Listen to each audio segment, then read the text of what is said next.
Hi, this is Johnny. Today I'd like to do a tribute to my Aunt Virgie Lee. I'm named after her. She was there when I was born. She was there to help my mother, and her middle name was Lee, Virginia Lee. So I'm one of her namesakes.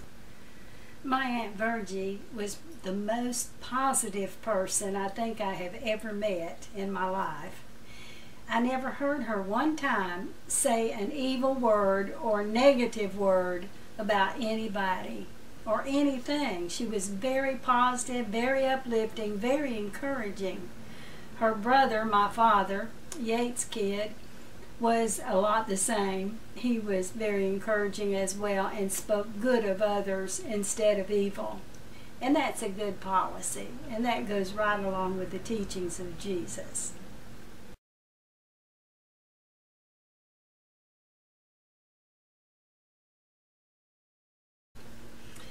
Aunt Virgie had 5 children. She was my dad's sister, and he was a good bit older than her and looked after her at times, gave her money when he was old enough to work. And in fact, he said he gave her $10 to buy a suit to go on her first date with her husband, Uncle Berto. Uncle Berto was a winner. It was like everything he touched prospered. He was a builder, and he bought and sold property. Out of the 5 children, 2 of them went to Hollywood, and they were in movies. One of them was a bodyguard for one of the famous actors. And when I was just a little girl, my dad had a poem book. It was a big brown book. I think it had belonged to his mother. And in this book was a long poem that I liked, and I read it over and over until one day I realized I had memorized it without even trying. And years later, when I was an old woman and my Aunt Virgie was probably in her 80s or close to 90, I went to visit her one day. I was writing a book about our family. I was writing Kidd and Spitfire Doll, which has a lot of family history in it, and it's also just a really good novel that keeps your attention. It's very exciting. I went to visit my aunt so that I could learn a little bit more about family history, and was asking questions and she was answering them. And then all at once she began to quote this poem, this long poem, and come to find out she had learned that as a young girl just like I had, and we both had memorized the same poem. I wanted to tell you that poem today. I don't remember the name of it, but it's about an old woman, and it's about living in the north, and which I lived in Minnesota for 2 years, so I understand what it's like to live where it's cold and in the snow. The poem goes like this. The woman was old and ragged and gray, and bent with the chill of the winter's day. The streets were wet with the recent snow, and the woman's feet were aged and slow. She stood at the crossing and waited long, alone, uncared for, amid the throng of human beings who passed her by, nor heeded the glance of her anxious eye. Down the street with laughter and shout, glad of the freedom of school let out, came the boys, like a flock of sheep, hailing the snow piled white and deep. Past the old woman so old and gray, hastened the children on their way, nor offered a helping hand to her, so meek, so timid, afraid to stir, lest the carriage wheels and the horses' feet should crowd her down in the slippery street. A last one came of the merry group, the gayest laddie of all the troop.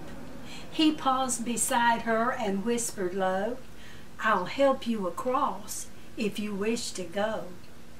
Her aged hand on his young arm she placed, and so without hurt or harm, he guided her trembling feet along, proud that his own were firm and strong. Then back to the boys he went, his young heart happy and well content. She's somebody's mother, boys, you know, for all she's old and poor and slow. And I hope some fellow will lend a hand to help my mother, you understand, if ever so old and poor and gray, when her own dear boy is far away. And somebody's mother bowed her head in her home that night, and the prayer she said was, God, be kind to that noble boy. He's somebody's son with pride and joy. And that's the poem. There's a good lesson there.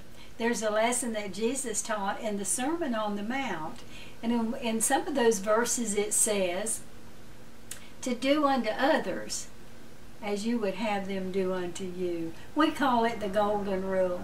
Jesus said it in a little bit different words, but that's basically what he said. Treat other people the way you want to be treated. Do for other people what you would like for them to do for you. That's a good lesson to live by. If we treat others as we want to be treated, we'll keep all of the 10 commandments that God commanded when he gave them to Moses on Mount Sinai. If we love others as ourselves and love God first and treat others the way we want to be treated, we're not going to break the other commandments. We're not going to lie to people. We're not going to steal from people.